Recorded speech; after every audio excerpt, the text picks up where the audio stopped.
Jakarta memberi kesempatan kepada orang Papua untuk melakukan referendum.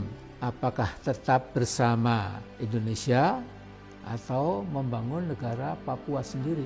Nah, pernyataan sikap itu diluncurkan pada 21 Juli tahun ini. Undang-undang otonomi khusus untuk Papua ditentang oleh hampir seluruh masyarakat di tanah Papua.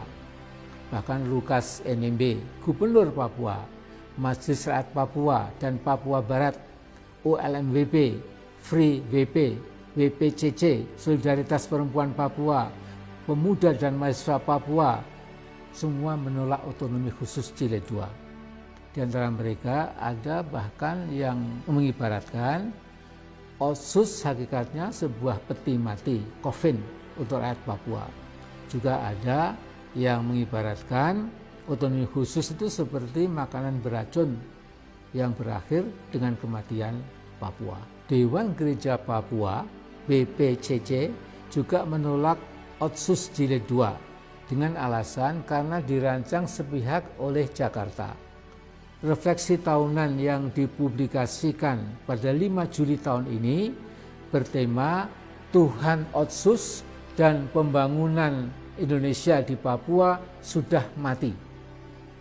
Tema itu menunjukkan kekesalan dan kemarahan masyarakat Papua yang kini sudah sama cerdasnya, sama pintarnya, sama tajamnya dengan masyarakat suku-suku lainnya di Indonesia. Sungguh sangat gegabah bila di antara kita ada yang masih menganggap seolah saudara kita di Papua kalah cerdas dan kalah pintar dibandingkan dengan suku atau etnik lainnya. Perkembangan cukup mengagetkan adalah apa yang terjadi di kantor Dewan Adat Papua, Bidap Expo Wamena pada 22 Juli tahun ini. Tatkala diumumkan sebuah petisi namanya Peluncuran Petisi Rakyat Papua Tolak Otsus Jilid 2, dan yang hadir tidak sembarangan. Tokoh-tokoh seperti Philip Karma, Yosefa Alomang, Dewan Adat Papua, perwakilan akademisi Uncen, dan 23 organisasi pergerakan yang terdiri dari LSM dan berbagai organisasi akar rumput. Philip Karma mungkin lebih berpengaruh dari Benny Wenda karena ketekunannya di dalam menanamkan kesadaran Papua bahwa Papua bisa mandiri, terhormat, dan lebih punya masa depan daripada terus bersama Indonesia dengan segala alasan dan argumen.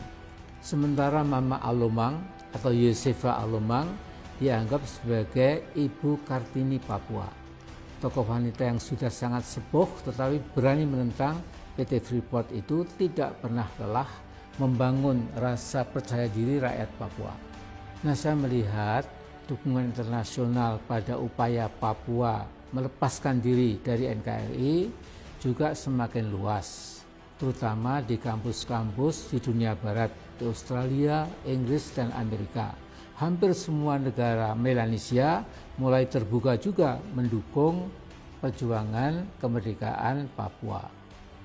Pada 30 Juli tahun ini, rakyat Vanuatu di samping merayakan kemerdekaannya yang ke-40 juga menyatakan dukungan Vanuatu untuk kemerdekaan Papua dan Papua Barat. Pada 23 Juli tahun ini ada pawai ribuan orang di kota Port Vila yang membawa dua bendera, bendera Vanuatu dan bendera bintang kejora Papua. Dalam setiap forum internasional, Vanuatu secara konsisten menyatakan dukungannya pada kemerdekaan Papua dan Papua Barat. Memang bagaimana masa depan Papua Barat dan Papua tidak ada yang sanggup meramalkan.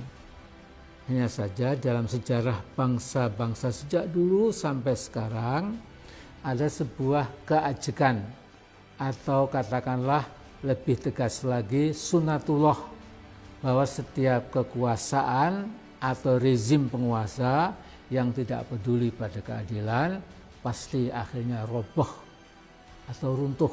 Soal kapan bukan urusan manusia. Manusia hanya berusaha, hasil akhir di tangan Allah Subhanahu wa taala yang Maha Esa.